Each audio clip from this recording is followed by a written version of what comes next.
Hello mga sehe, ito ay tuyong dilis. Pinito lang yan sa mantikang konting mantika.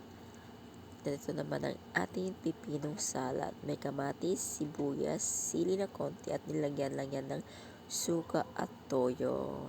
May salad na tayo. Yan ang pangsawsawan ko sa dilis na tuyo. Diba? Syempre ulam lang pero masarap na.